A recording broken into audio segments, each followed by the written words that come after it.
Well, I'll tell you, things felt a little different outside today. They definitely do. In the newsroom, we were calling it a juiced up atmosphere. Higher humidity, warmer temperatures. Yeah. That's really adding fuel to the potential of those thunderstorms that are developing. Thus, a KOIN 6 weather alert is in place for the remainder of this evening, as the clouds are already starting to increase, specifically for the southwest corner of the Beaver State, as wind, rain, and hail all a possibility through much of the Willamette Valley as these storms continue to develop and track their way further to the north. 73 degrees, that's where we currently reside out towards PDX. You'll notice some blue skies and the sunshine, again, helping to energize our atmosphere and the potential to see some of those thunderstorms creep their way through the northern Willamette Valley, as many of those temperatures are sitting in towards the low to mid 70s, about 10 to 15 degrees above what is typical this time of year. Just to put it all into perspective, our average right around 60 degrees. But there you go, a few of those bubble up thunderstorms already developing over the foothills of the Cascades as they try to push their way into the central and northern Willamette Valley. But a lot of that lightning activity still remains to the southwest flank of the state of Oregon.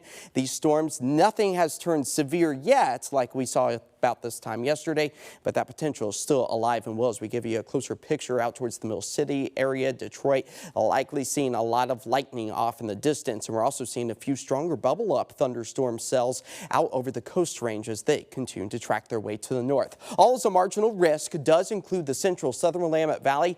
This is about a 1 out of 5 chance of seeing things like damaging winds, maybe some larger hail, and we can't rule out the chance of a spin up tornado, although that is likely on the lower end of things. As you've got to remember, our severe weather criteria includes wind speeds greater than 58 miles per hour. The size of hail has to be about an inch or greater in diameter. And while we are expecting to see widespread lightning across much of western Oregon and parts of southwest Washington, lightning does not fall under that severe weather category. Now, the lightning potential you can already see in some of these blue shaded areas where it has the potential to fire up as we move our way through the rest of this evening. It does include parts of the northern Willamette Valley by about 8 o'clock this evening. So still a potential for us even past the sunset hour. So keep a close eye to the sky. But when thunder roars, head indoors, and you can see this cluster of storms tracking their way to the north. A lot of the red, even the maroons, a good indication of where some of the strongest downpours and maybe where some of the minor hail is a potential as it continues to track its way further to the north. This is a snapshot of about midnight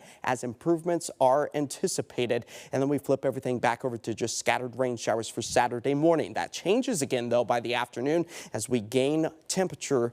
That is going to allow for a lot of those storms to become potentially slightly stronger as we move our way into Saturday afternoon. Then Sunday, just garden variety rain showers as the threat for severe weather is next to none for tomorrow. But again, a quick rumbler or two and even small hail, a very real possibility for our Saturday afternoon after we experience what's ahead for this evening, as rain gauges are expected to fill up close to about an inch to an inch and a quarter for parts of the I-5 corridor. Greater amounts under those areas that are stuck under some of the stronger cells, as snow elevation levels are expected to tumble back down to 3,500 feet early next week. So at least through the end of this weekend, Mount Hood itself picking up an additional inch to 3 inches.